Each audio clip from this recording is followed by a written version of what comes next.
Gente querida, estamos analisando a história da Igreja Cristã através dos séculos. Hoje falaremos sobre a primeira perseguição universal feita pelo Império Romano. A perseguição promovida por Décio, cujo reinado foi o divisor entre a perseguição local esporádica e o ataque em todo o Império ao cristianismo.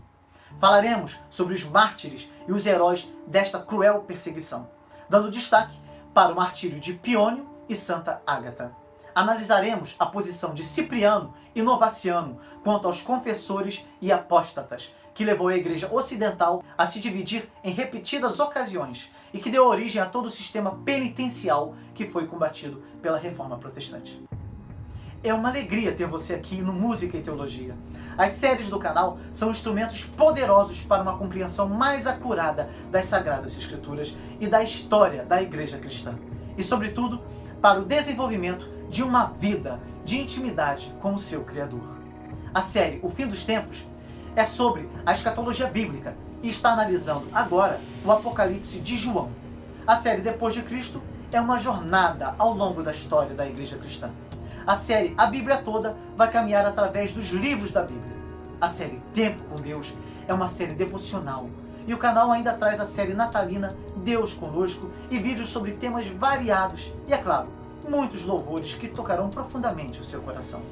Caso você ainda não seja inscrito, inscreva-se agora. Ative as notificações para não perder nenhum vídeo.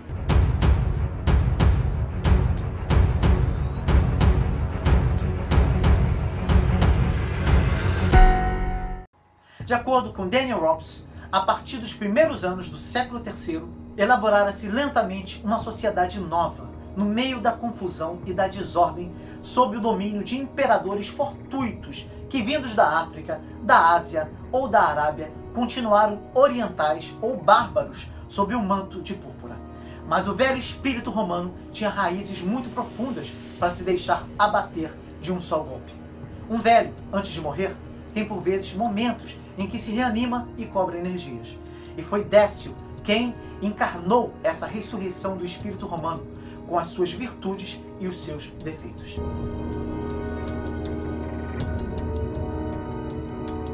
Caio Mécio V Trajano Décio nasceu de uma família romana instalada no Danúbio, na região de Sírmio, na Panônia Inferior, a atual Iugoslávia.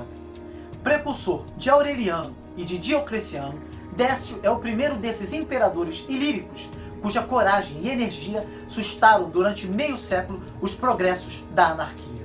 As regiões danubianas do Ilírico tinham conservado, mais que as outras províncias, o espírito militar e as virtudes dos velhos romanos.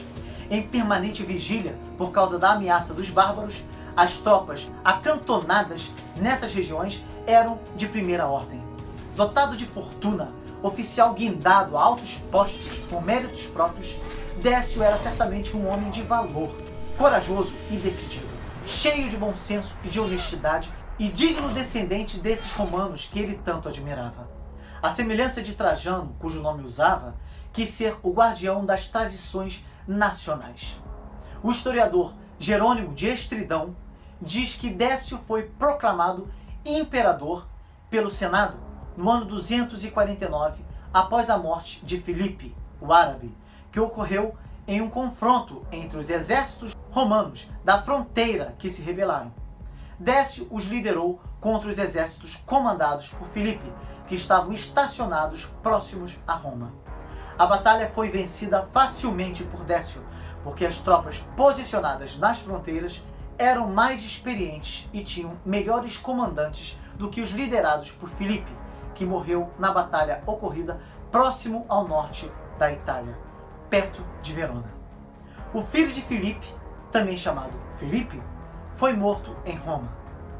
Como se o poder tivesse nascido de um golpe militar, tratou de legalizá-lo, pondo-se de acordo com o Senado, e o seu maior desígnio foi acabar com as forças de morte que destruíam o império e restituir à velha loba a sua força e o seu prestígio. Segundo Everett Ferguson, a situação da época fornece o cenário para as políticas de Décio.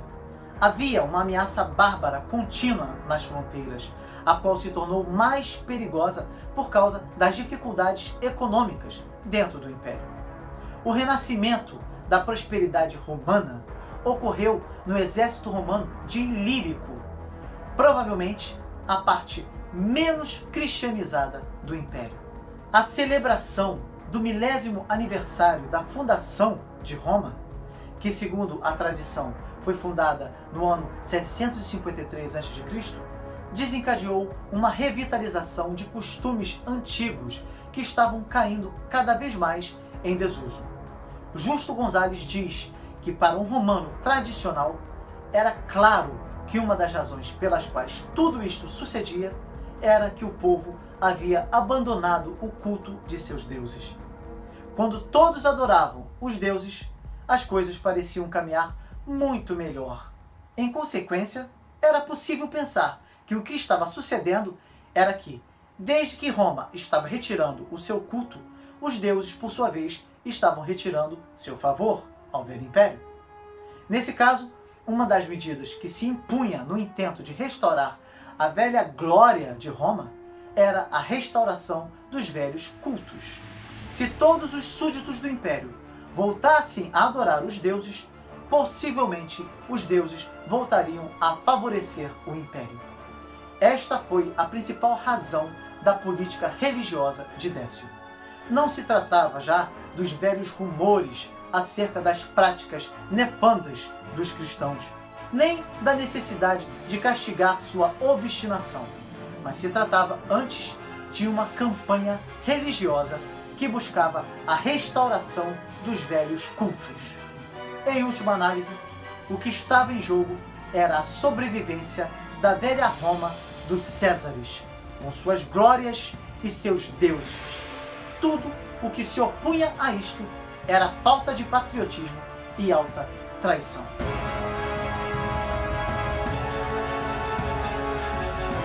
Após a morte de Sétimo Severo e com a ascensão de vários imperadores, houve um período de paz que se deu do ano 206 ao ano 250, e a igreja cresceu bastante. As gerações que se sucederam, sob o perigo constante da perseguição, já haviam passado, e as novas gerações não estavam preparadas para enfrentar o martírio. E a ordem imperial tomou os cristãos de surpresa. A perseguição que Décio desatou teve características muito diferentes das anteriores, pois o propósito de sua política não era criar mártires, mas apóstatas. Quase 50 anos antes, Tertuliano havia dito que o sangue dos mártires era semente, pois quanto mais se derramava, mais cristãos havia. As mortes exemplares dos mártires dos primeiros anos não podiam senão comover aos que as presenciavam e, portanto, com o tempo, favoreciam a disseminação do cristianismo. No entanto, a política imperial sairia vitoriosa na restauração do paganismo se algum cristão, diante da ameaça de morte ou da dor da tortura, renunciasse sua fé. Nós não temos acesso ao edito de Décio, pois o texto se perdeu, mas segundo os historiadores, ficou claro que o que ele ordenou não foi que se destruísse os cristãos, mas que era necessário voltar ao culto dos velhos deuses. Segundo Daniel Rops, o edito foi levado a cabo com estrito rigor, segundo uma grande quantidade de documentos que se completam entre si. Ele foi o primeiro edito a ter como consequência uma perseguição absolutamente geral e sistemática. É importante ressaltar que Décio visava todos os não conformistas, todos os suspeitos de independência e de rebelião, e não especialmente os cristãos. Temos provas de que certos pagãos conhecidos como tais, no Egito, por exemplo, uma sacerdotisa do deus crocodilo, foram interrogados com base nas decisões imperiais, mas foram certamente os cristãos que mais sofreram, ao ponto de São Dionísio de Alexandria dizer que era uma lei terrível, capaz de fazer cair os eleitos, e que tinha em mira, segundo Orígenes, exterminar por toda parte o próprio nome de Cristo. num dia fixo, em todas as partes do império, os magistrados deviam verificar a religião de todos aqueles que lhes parecessem duvidosos. A ordem era formal e universal. Os representantes do poder não tinham o menor direito de interpretação ou de iniciativa. Não deviam também esperar pelas denúncias, mas proceder eles mesmos às respectivas investigações. Não são somente os sacerdotes ou os bispos que estão em causa, mas os mais humildes fiéis. E com efeito, mesmo nas aldeias mais recônditas do Egito, como demonstram os papiros, a ordem foi executada com todo o cuidado. Depois de lançada a rede, tomando por base, talvez, os registros dos censos muito bem organizados no Império, os suspeitos eram levados à presença de uma comissão local constituída por notáveis e funcionários. Riscavam-se da lista todos aqueles que, por notoriedade pública, não tinham nada de suspeito. Os outros eram conduzidos ao templo e convidados a sacrificar aos deuses, ou, pelo menos, a queimar incenso na frente do altar. Ao que parece, o protocolo era o seguinte: no caso de não se dissipar a acusação de cristianismo, o acusado era convidado a pronunciar uma fórmula blasfema, na qual renegava Cristo. Celebrava-se depois uma refeição, uma espécie de comunhão pagã, em que os suspeitos deviam queimar incenso, derramar libação, provar a carne sacrificial dos animais imolados e beber vinho consagrado aos ídolos. Para fazer fé, era-lhes entregue um certificado minuciosamente datado e assinado, e bem claro quanto à identidade do portador, que o protegia de novas investigações. Foram encontrados muitos destes documentos. Todos são iguais, o que prova que a autoridade imperial levou os seus cuidados ao extremo, enviando um modelo a toda a parte do império. Os efeitos na igreja poderiam ter sido ainda maiores se a perseguição tivesse durado mais. Décio foi assassinado no ano 251, e o surto de uma epidemia no ano de 251 a 252 voltou a atenção do povo para outras preocupações. Portanto, a perseguição de Décio não durou muito.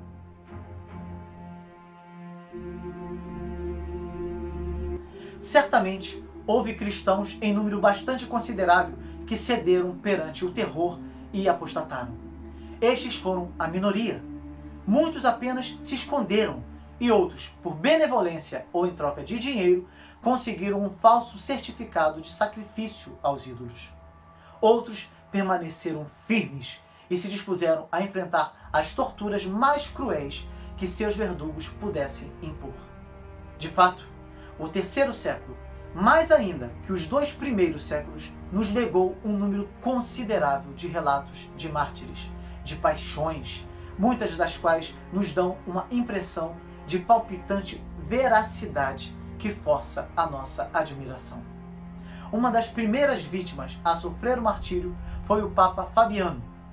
As perseguições fizeram com que muitos cristãos de Roma se deslocassem para o Oriente à procura das comunidades religiosas dos desertos, que eram um pouco mais protegidas das perseguições. Esse foi o início para a vida eremita, com os anacoretas, mais conhecidos como os padres ou os pais do deserto. Entretanto, o Papa Fabiano permaneceu no seu posto e não renegou a fé, sendo decapitado no dia 20 de janeiro do ano 250. Durante vários meses, o perigo foi de tal ordem que não houve a menor oportunidade de lhe dar um sucessor. O Ocidente talvez tenha sido menos atingido pela violência do que a África e o Oriente. É, no entanto, na perseguição de Décio que as mais respeitáveis tradições ligam o martírio de São Denis, bispo de Paris, que teria sido decapitado no lugar que ainda hoje tem o seu nome, juntamente com os seus companheiros Cusco e Eleutério, assim como o martírio de São Saturnino, em Toulouse, que foi amarrado a um touro furioso e precipitado como animal do alto do Capitólio. Na África, a tormenta encontrou uma igreja em muito má situação, amolecida pela paz, corroída em maior ou menor medida por discórdias e heresias, sem que São Cipriano, um dos padres da igreja, tivesse conseguido reanimá-la. Houve, a princípio, muitas deserções. O grande bispo julgou que ainda não tinha chegado a sua hora e que não era o momento de prestar o seu testemunho de sangue, pois a sua igreja tinha muita necessidade dele, da sua autoridade e da sua força. E nessas condições, ele não se tinha permitido o direito de morrer. Escondeu-se em algum canto retirado e de lá se dirigia às comunidades ameaçadas. Não se tratava de covardia, mas de prudência. No seu rebanho, houve muitos prisioneiros e deportados, e outros que sofreram a pena capital. 7 anos mais tarde, na perseguição feita por Valeriano, em 14 de setembro do ano 258, São Cipriano iria ser martirizado, sendo degolado à espada, por não se sujeitar às cerimônias imperiais e permanecer fiel à fé cristã, diante do procônsul Galério Máximo, que foi quem o sentenciou à morte. No Egito, a perseguição tomou uma forma sádica, que permite pensar que as autoridades quiseram dar vazão aos piores instintos da população. Os mártires foram numerosos, muitos foram queimados vivos, outros supliciados com uma variedade de torturas dignas de Nero. E os tolos de Alexandria puderam regozijar-se com o espetáculo de mulheres decapitadas. Todo o resto do Oriente foi igualmente atingido pela perseguição, e de forma severa. Na Palestina, Orígenes foi preso e torturado, apesar de velho, e resistiu a todos os tormentos, como já foi dito no vídeo sobre ele desta série. Na Armênia romana, um jovem audacioso, transgredindo as ordens da igreja que proibia toda provocação, rasgou o edito imperial em pleno dia, na praça pública de Melitene, e foi preso e executado logo a seguir. Chamava-se Poliuto. Em Creta, o bispo Cirilo de Gortina foi morto. Foram presos muitos membros do clero romano, bem como grande número de leigos. Alguns morreram na prisão, outros foram deportados para as minas ou executados. Isto acontecia porque os cristãos eram presos e ficavam meses na prisão até que a sentença fosse pronunciada, e então a pena fosse cumprida. A pena podia ser de 2 espécies: os trabalhos forçados ou a morte. Não houve, certamente, nenhum meio imaginável de torturar seres humanos que não tivesse sido experimentado nos cristãos. Ao citarmos trechos das narrativas dos martírios, soubemos já o suficiente para que se torne inútil qualquer comentário. Digamos apenas que a decapitação pura e simples era considerada uma medida de clemência. Serei humano, dizia às vezes o magistrado de Roma. Condeno-te apenas a que te cortem a cabeça. No entanto, especialmente no século III, durante a perseguição de Décio, parece que grande número de cristãos não eram condenados à morte imediata, mas aos trabalhos forçados, o que não era melhor.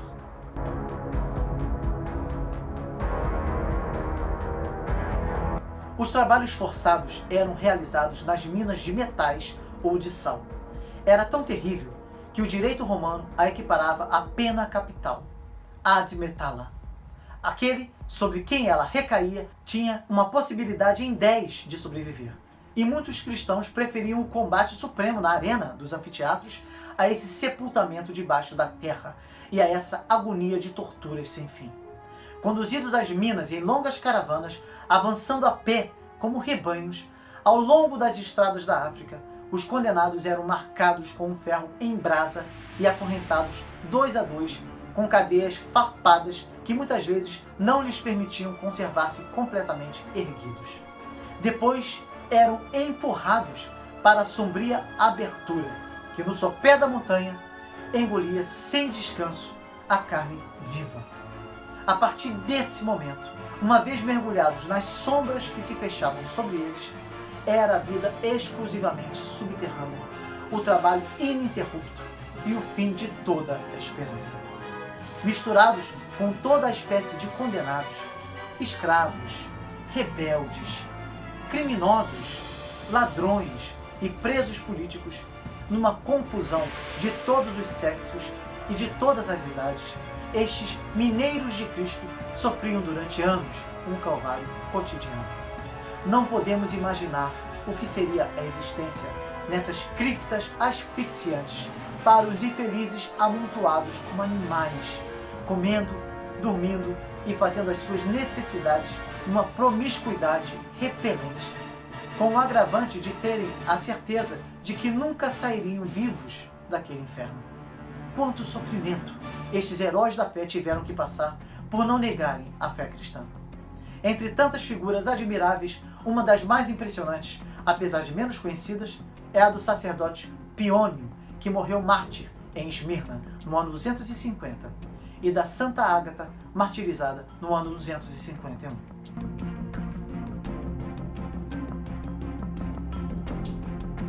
A perseguição de Décio atingiu duramente a cidade de Esmirna, que era um grande porto asiático.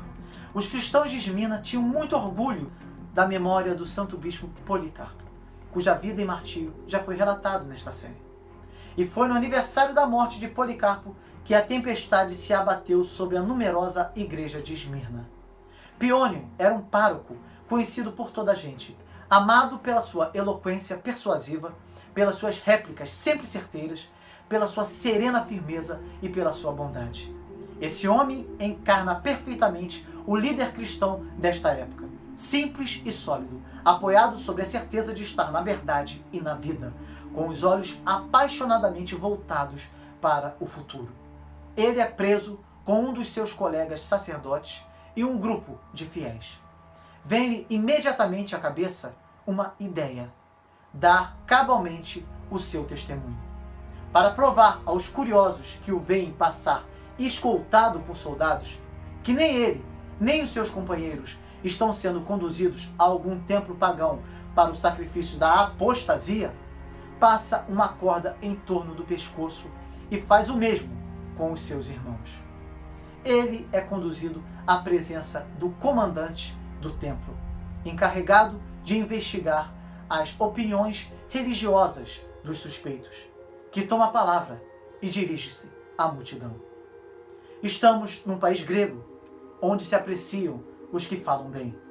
E Piônio responde com uma serena energia aos que o insultam. Aos gregos, cita-lhes Homero, que consideram sacrilégio escarnecer daqueles que vão morrer. E aos judeus impenetráveis, aponta-lhes Salomão e Moisés. Mostra a todos a iniquidade das medidas que golpeiam o cristianismo e profetiza-lhes os próximos castigos. Mostra-se tão humano, tão firme e tão tocante que a multidão exclama: Piônio, tu és um homem corajoso. És honesto e bom. És digno de viver. Sacrifica. Não sejas teimoso. A vida é doce, Piônio, e a luz é bela. E o herói responde com estas simples palavras de grande fé: sim, eu sei que a vida é doce, mas nós sonhamos com a verdadeira luz. Simples na sua intrepidez, nada o pode desviar da sua linha. Como o pagão que o interroga se mostra hesitante e começa a repetir seus argumentos, Piônio encerra a questão. A ordem que tens é de convencer ou castigar. Nunca me poderás convencer. Portanto, castiga-me. E assim é ele mesmo que se condena à morte. É ele mesmo que durante os dias de prisão que antecedem o suplício, escolhe a mais infecta das masmorras, porque ali, ao menos, poderá orar à vontade. É ele mesmo que, por fim, se coloca sobre o cavalete da prisão, onde as garras de ferro com que o prendem lhe dilaceram a carne. Nada há que o dissuada, nem mesmo a mensagem que lhe faz chegar o bispo de Esmirna, chamado Euctemon, demasiado fraco ou demasiado hábil, aconselhando-o a imitar o seu povo e sacrificar aos ídolos, porque queria conservar na sua igreja um presbítero tão especial como ele. E quando condenado a ser queimado vivo, é levado ao meio do estádio, é ainda ele mesmo, o mártir, que se despe, se encosta ao poste, indica aos verdugos que o atem e no momento em que as chamas o vão envolver, pronuncia estas últimas palavras com toda a sua alma: tenho pressa de morrer para acordar mais cedo na ressurreição. São homens dessa têmpera que representam a verdadeira elite cristã, aquela que durante estes anos de provas conduziu uma imensa tropa de fiéis para a vitória definitiva.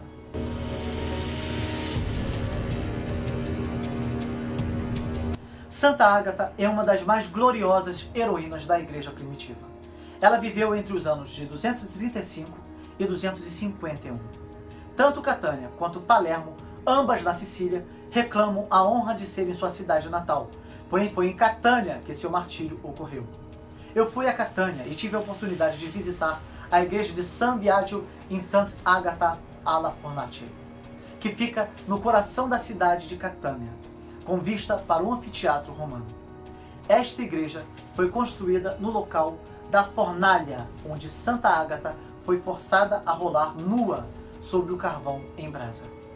Ágata era uma jovem que pertencia a uma das famílias mais nobres da sua terra e que se consagrou a Deus fazendo voto de castidade. A devoção popular foi atribuindo à sua vida, desde a antiguidade e ao longo dos séculos, uma série de versões romantizadas que ganharam ainda mais extensão a partir da publicação da Legenda Áurea de 1288, mais de 1000 anos após o seu martírio. Entre lendas e lendas, não há informações fiáveis a respeito da sua morte, exceto o fato que Santa Ágata realmente existiu e realmente foi martirizada com brutalidade. Os relatos que foram passando de geração em geração dão conta de que o governador Quinciano, sabendo da formosura e grande riqueza de Ágata, resolveu acusá-la do crime de pertencer à religião cristã e mandou prendê-la. Ao ver-se nas mãos de seus algozes, Ágata teria orado: Jesus Cristo, Senhor de todos, tu vês o meu coração, tu sabes os meus desejos. Apenas tu possuis tudo o que sou. Sou tua ovelha. Faz-me digna de superar o diabo. O governador ficou tomado de violenta paixão pela nobre cristã e se atreveu a importuná-la com propostas indecorosas, pois também estava interessado em sua riqueza. Ágata, indignada, rejeitou-lhe as impertinências e declarou preferir morrer a macular o nome de cristã. Quinciano ordenou-lhe que fizesse sacrifícios aos ídolos, mas Ágata se manteve firme em sua fé. Quinciano aparentemente desistiu de seus planos diabólicos, mas mandou entregar a donzela aos cuidados de uma mulher devassa e perversa chamada Afrodísia, que administrava com suas 6 filhas uma casa dita de má fama. Nesse lugar, Ágata sofreu investidas contra sua honra mais terríveis que tortura ou morte, mas permaneceu firme, alegando: minha coragem e minha mente estão tão firmemente fundadas sobre a pedra firme de Jesus Cristo que por dor alguma podem ser mudadas. Suas palavras não são mais que vento, suas promessas não são mais que chuva, e suas ameaças não são mais que ameaças, como rios que passam. E mesmo que todas essas coisas choquem a base da minha coragem, ainda por isso ela não se move. Depois de um trabalho inútil de 30 dias tentando mudar os conceitos de Ágata, Afrodísia pediu a Quinciano que a levasse embora de sua casa. Ao ouvir isso, Quinciano convocou Ágata para ser julgada e tentou convencê-la a sacrificar aos ídolos mediante ameaças. Mas ela retrucou que eles não eram deuses, e sim demônios dourados feitos de mármore e madeira. Após um longo diálogo no qual Quinciano ameaçou-a inúmeras vezes, ela foi espancada e jogada na prisão. No dia seguinte, tentou convencê-la novamente, mas ela se recusou, o que fez o oficial ordenar que fosse esticada numa cremalheira, um aparelho de tortura, cheio de barras e ganchos de ferro nas laterais, onde a vítima era queimada com tochas. Ele ordenou que os seios dela fossem esmagados e cortados. Em reprimenda, Ágata teria dito: demasiado criminoso e tirano cruel. Não tens vergonha de cortar aquilo em uma mulher que tu sugou em tua mãe e da qual tu foste alimentado? Mas eu tenho meus seios inteiros em minha alma, da qual eu nutro todos os meus juízos, e da qual ordenei servir nosso Senhor Jesus Cristo, desde o começo de minha juventude. Quinciano então enviou-a para a prisão, onde permaneceu sem comida e auxílio médico. Ali, a Virgem recebeu uma visão de São Pedro, que a reconfortou com uma luz divina e a curou de seus ferimentos. 4 dias depois, Quinciano obrigou-a a se enrolar nua em brasas misturadas com cacos de tigelas quebradas. Porém, essa tortura foi interrompida em decorrência de um grande tremor que destruiu vários edifícios e matou Silvano e Fastiano, respectivamente o conselheiro e o amigo de Quinciano. Temeroso que a população poderia voltar-se contra ele após o incidente, o oficial ordenou que Ágata fosse novamente colocada em sua cela. Ao retornar à cela, ela teria orado: Senhor, meu Criador, tu sempre me protegeste desde o berço. Tu me tiraste do amor do mundo e me deste paciência para sofrer. Recebe agora minha alma. Depois disso, teria deixado de viver. Após a morte de Ágata, seu corpo foi recolhido e sepultado pelos cristãos na Catedral de Catânia. No século XI, se descobriria que seu corpo estava incorrupto.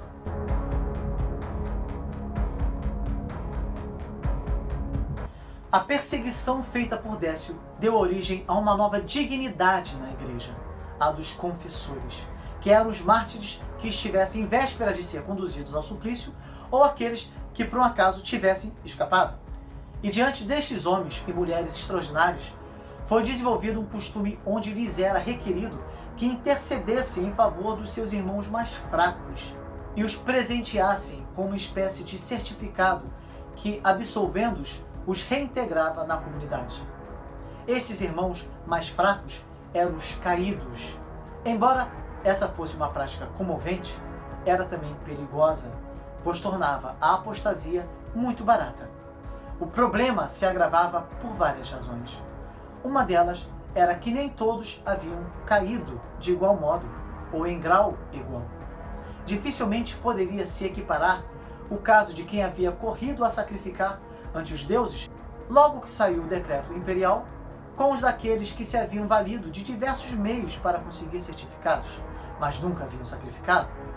Haviam outros que, depois de um momento de debilidade no qual haviam rendido diante das ameaças das autoridades, queriam voltar a se unir à igreja enquanto durava ainda a perseguição, sabendo que isso provavelmente lhes custaria a liberdade e talvez a vida. Dado o grande prestígio dos confessores, alguns pensavam que eram eles que tinham autoridade necessária para restaurar os caídos à comunhão da igreja. Alguns confessores, particularmente no norte da África, reclamaram essa autoridade e começaram a desempenhá-la. A isto se opunham muitos dos bispos, para quem era necessário que o processo de restauração dos caídos se fizesse com ordem e uniformidade, e que insistiam que só a hierarquia da igreja tinha autoridade para regular essa restauração. Por último, havia os que pensavam que toda a igreja estava caindo em uma lassidão excessiva e que se devia tratar os caídos com muito maior rigor.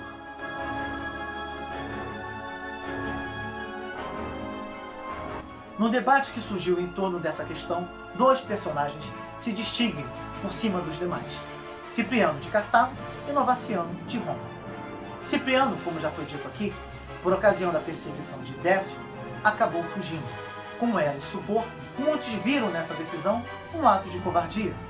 O clero de Roma, por exemplo, que acabava de perder o seu bispo na perseguição, escreveu-lhe pedindo contas de sua atitude. Cipriano insistiu em que seu exílio era a decisão mais sábia para o bem de sua igreja. De fato, seu valor e convicção ficaram provados poucos anos mais tarde, quando Cipriano ofereceu sua vida como mártir. Mas, por causa dessa discussão, sua própria autoridade ficava posta em dúvida, pois os confessores que haviam sofrido por sua fé pareciam ter mais autoridade que ele. Alguns confessores desejaram que os caídos que quisessem voltar à igreja fossem admitidos imediatamente, somente baseados no seu arrependimento. Logo, vários presbíteros que haviam tido outros conflitos com Cipriano uniram-se aos confessores, e se produziu um cisma que dividiu a igreja de Cartago e toda a região circundante. Cipriano então convocou um sínodo, isto é, uma assembleia dos bispos da região, no ano 251, que foi reunido em Roma pelo Papa Cornélio. O sínodo decidiu que aqueles que haviam comprado e obtido certificados sem haver sacrificado podiam ser admitidos à comunhão imediatamente se mostrassem arrependimento. Os que haviam sacrificado não seriam admitidos senão no seu leito de morte, ou quando, em uma nova perseguição, tivessem a oportunidade de mostrar a sinceridade do seu arrependimento. Os que haviam sacrificado e não se arrependiam não seriam admitidos jamais, nem sequer em seu leito de morte. Por último, os membros do clero que haviam sacrificado seriam depostos imediatamente. Com estas decisões, terminou a controvérsia, embora o cisma tenha continuado por algum tempo. A principal razão pela qual Cipriano insistia na necessidade de regular a admissão dos caídos à comunhão da igreja era seu próprio conceito de igreja. A igreja é o corpo de Cristo, dizia ele, que há de participar da vitória da sua cabeça. Por isso, fora da igreja não há salvação, e ninguém que não tenha a igreja por mãe pode ter Deus por pai. E são muitos os que interpretam de maneira equivocada as afirmações de Cipriano.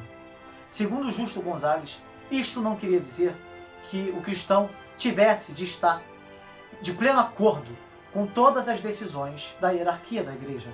Cipriano mesmo teve suas disputas com a hierarquia da igreja de Roma, mas implicava que a unidade da igreja era de suma importância.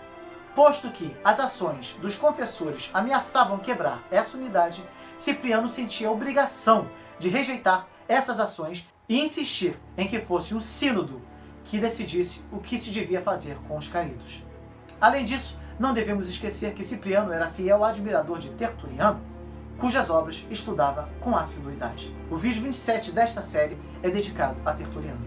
O espírito rigoroso de Tertuliano fazia-se sentir em Cipriano, em sua insistência em que os caídos não fossem admitidos de novo à comunhão da igreja com demasiada facilidade. A igreja devia ser uma comunidade de santos, e os idólatras e apóstatas não tinham lugar nela. Muito mais rigoroso que Cipriano era Novaciano, que em Roma se opunha à facilidade com que o bispo Cornélio admitia de novo à comunhão os que haviam caído.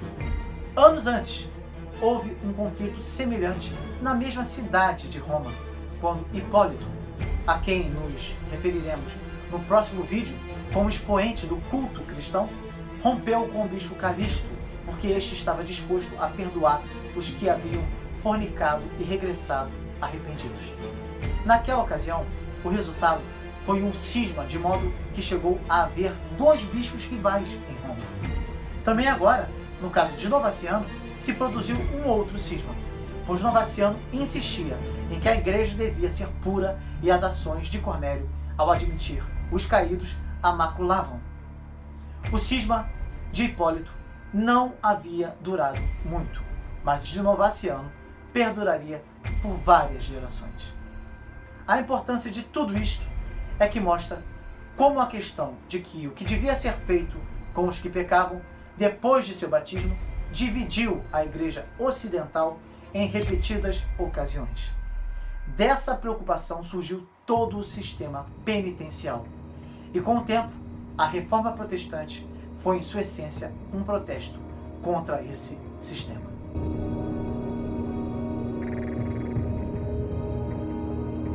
No ano 251, Galo sucedeu a Décio e a perseguição diminuiu. 6 anos mais tarde, em 257, sob Valeriano, que estava reinando há 3 anos, tudo mudou. Valeriano retomou a perseguição, exilando bispos e proibindo reuniões cristãs. O edito de Valeriano não visava a religião cristã, mas sim a sociedade cristã, que pela primeira vez era considerada associação ilícita. Em 258, o clero foi trazido de volta e muitos foram executados, incluindo São Cipriano. Os cristãos de posição elevada foram aviltados e tiveram os bens apreendidos. Aqueles no serviço imperial foram acorrentados para trabalhar nas propriedades imperiais. A propriedade coletiva e os fundos da igreja também foram confiscados. Os estudiosos sugerem diversos motivos para o intenso ataque à igreja: a cobiça dos governantes, a consideração do desfavorecimento dos deuses como motivo para o colapso econômico, a hostilidade popular que levou à supressão do corpo estranho no Estado e a exigência de lealdade ao imperador, e o desejo psicológico de que todos o apoiassem. Provavelmente o mais significativo tenha sido uma política religiosa conservadora destinada a fortalecer o paganismo romano tradicional. No ano 260, os persas fizeram prisioneiro Valeriano. O seu filho Galiano reverteu a política de perseguição e restituiu as propriedades às igrejas, que vieram novamente a gozar de uma paz que durou mais de 40 anos. Eu termino este vídeo destacando que muitos estudiosos consideram que o que mais atingiu a igreja foi a crise que derivou do problema delicado dos apóstatas e da sua reintegração na comunidade fiel. Décio não poderia esperar por isso. A igreja foi depurada pelo sofrimento e saiu da prova mais forte do que entrara. Mais uma vez, a perseguição trabalhou a favor do triunfo de Cristo. O mundo antigo já não tinha forças para deter, na sua marcha, a revolução da cruz. Eu quero te convidar a orar comigo agora. E ao final da oração, eu peço que você compartilhe este vídeo com os seus contatos. E é claro, não deixe de dar o seu like, de deixar o seu comentário. Isso é muito importante, pois fazendo isso, você estará contribuindo para que este vídeo alcance um número cada vez mais expressivo de pessoas. Isto pode transformar corações e salvar vidas. Olhe comigo. Senhor Deus, autor e consumador da nossa fé, diante de tantas perseguições que a tua igreja teve que passar, dos martírios que milhares de cristãos sofreram, nossas lutas são muitas vezes tão pequeninas. Ajude-nos, assim como tu mesmo ajudaste os teus fiéis servos ao longo de seus sofrimentos. Que o Senhor seja o nosso escudo e fortaleza, nosso socorro bem presente na hora da angústia, e que nos faça, através do teu Santo Espírito, permanecer fiéis diante de nossas lutas. Tu és a nossa força, força que nos faz permanecer de pé, mesmo quando tudo parece desabar à nossa volta. Louvado seja o teu eterno nome para sempre.